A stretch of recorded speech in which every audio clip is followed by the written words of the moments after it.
What's up guys, welcome back to Trove, welcome back to something that's pretty exciting. Remember that Leviath boss video I've covered, well rather I've produced like, was it like 3 weeks ago or something? I can't really remember, but anyway, point is, the patch having that Leviath world boss and more is actually gonna hit the live servers this 1st of October, so I'm gonna do a quick recap video just to prepare all of you for this big update. That said, let's jump right into the main event of this update, which is the Leviath boss itself. And I've already produced a video showcasing this, so feel free to check the comments. I'm probably gonna pin a link that's gonna lead to that video, but it's very likely I'll provide some background footage as well with the boss if you haven't managed to see it already. That said, in the meantime, I'm gonna start covering the patch notes, which, well, the PS patch notes, not the official live ones, and the PTS ones mention diligent explorers might find a way to some new world bosses in GAOTU worlds,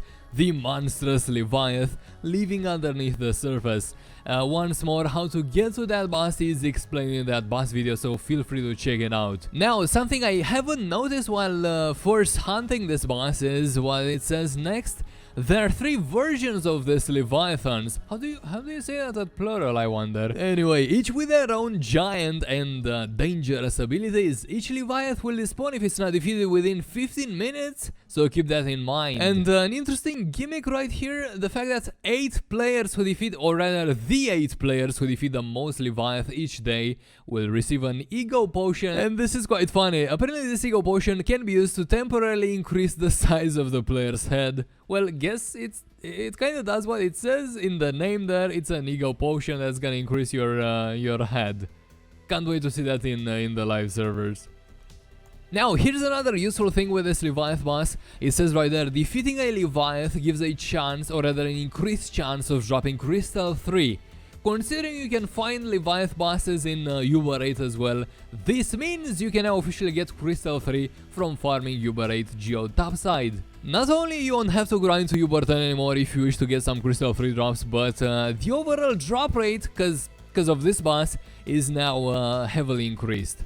Something interesting worth mentioning is the fact that Leviath can drop torches. It's an item that's gonna grant you light, and it is placed in the banner socket. Now, here's some general recap over what else is basically gonna hit the live server. We have some general adventure updates, and it says right there, adventure heroes now have an exclamation point over their heads. And there's 3 different types of this exclamation point. There's a yellow one, which basically indicates a Trovian adventure hero. The blue one will indicate a Geodian adventure hero. And finally, a green one, which will indicate an event adventure hero. Besides that, I can see here in this PS patch notes, which I should also link in the description, so keep an eye out for that if you wish to cover it yourself. I'm not gonna read every single line in here. You may want to do so though. Some overall life improvements, quality of life improvements regarding adventure updates. Now we got some content regarding clubs, and the first line is fairly interesting.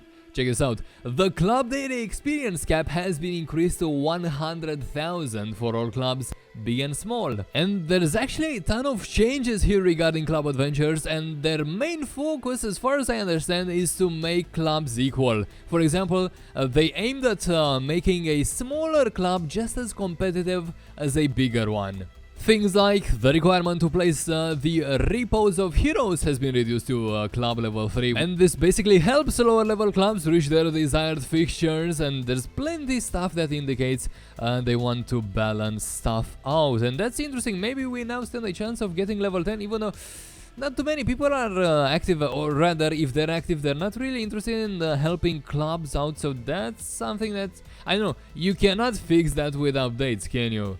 The overall disinterest in taking part in club adventures. Oh well. Oh, this is another interesting one right here. Club adventure heroes no longer fall asleep. Well, that was useful back in the day. That would have been useful, rather. And I gotta say, I have some difficulties in fully covering this, and that's why I said I'm gonna link this article down below to check it out for yourself. I haven't done much club adventures either, so I don't know many of these. Most of these names I haven't even I don't even remember. I haven't even met. including this, and I should probably mention this, there's a guy Yoshimi apparently, and whatever he does, it's important to mention. They say he's only gonna appear if you remove your beacon of heroes and place it back, and they're actually gonna give you 50 clubits to do just that. Bottom line, if you wish Yoshimi was in your club, then just make sure you replace your beacon of heroes after the patch went live. Next we got some GAOTU outpost adventures, basically those quests that can be acquired while farming on the Geo top side. And once more interesting, I think I'm only gonna pick the interesting stuff. I don't know if this is considered interesting, but here you go. You can only pick a single quest, and you first have to finish it, then pick another. So basically the system kinda changed in that regard. The reward, or rather GAOTU outpost adventures, now give 350 adventuring as a reward. Was this buffed? I cannot really remember, because this once more wasn't an activity I took part in that often. I think this was a buff, but not entirely sure. Let me know in the comments if you know the answer to that. And there's also various other changes, such as, remember the quest that basically asks you to complete 3 5-star dungeons? Well, it's now gonna ask, it's only gonna ask for 2. Also, these quests apparently have a random chance of getting you a reliquary right in your inventory. And it says something like, now, how did that sneak into your inventory? Right. And for the full list, once more, link to this article, or rather PS patch notes, is gonna be down below. Something that caught my attention from the Jovian outpost adventures, basically remember those outposts from Neon Worlds? Well, apparently it says right there, adventure outposts can spawn in every biome. Okay, now this is gonna be interesting. So basically every single biome from now on is gonna feature some adventure outposts, so there's gonna be a huge variety of quests, I suppose. They're definitely gonna be easier to find. Experience should, in theory, be easier to get now. And this is really interesting. It says next, beginning with permafrost worlds, players will always enter Prime and Elemental at an adventure outpost. I suppose Prime and Elemental worlds, right? And whenever you enter such a world, you are gonna get spawned right next to an outpost, which is extremely convenient actually. No, I actually had to hop over to the game, and there's probably gonna be some background footage of that. Had to check myself. For some reason I couldn't believe my eyes. That's definitely a quality of life improvement right here. And once more, I can only see minor tweaks here and there. If anything else pops out to me, I'm gonna mention it. But otherwise, I highly suggest you take a look over this, because I may miss stuff, right? Look at that, this also sounds pretty good. There are now adventure heroes at the adventure outpost for each biome that have unique adventures. In elemental worlds, in drown worlds, and so on. Awesome stuff, really. For some reason I missed that first time I checked PDS. See? The importance of reading patch notes. Oh, this is interesting, So I guess I'm gonna start with this one. Donating plasmium charge circuits, well, those resources, give a chance to receive an adventure box. And that's gonna be done through the donation station, which apparently is at any adventure outpost, right? Found in Luminopolis. Now, I'm not entirely sure. I think I've received such a box on PES. It says right there, don't think they're related though. Completing Trovian outpost adventures has a chance to grant a locked adventure in Strongbox, and I remember these give great stuff. The locked adventure in Strongbox requires an adventure in Strongbox key to open. This is important. These keys can be obtained from outpost merchants. Oh yeah, I definitely opened those in the past. Yeah, this is pretty important to have in mind, because look at this. Such boxes can contain PIAs, what else? Allies, mounts, rarely non-tradable costumes, very rarely a tradable costume. These all giving mastery, of course, and being brand new. Something that's not mentioned here. One such key, from my experience, costs 500 adventuring. So basically, not only you'll have to get a box, but you also have to spend 500 adventuring for one such key.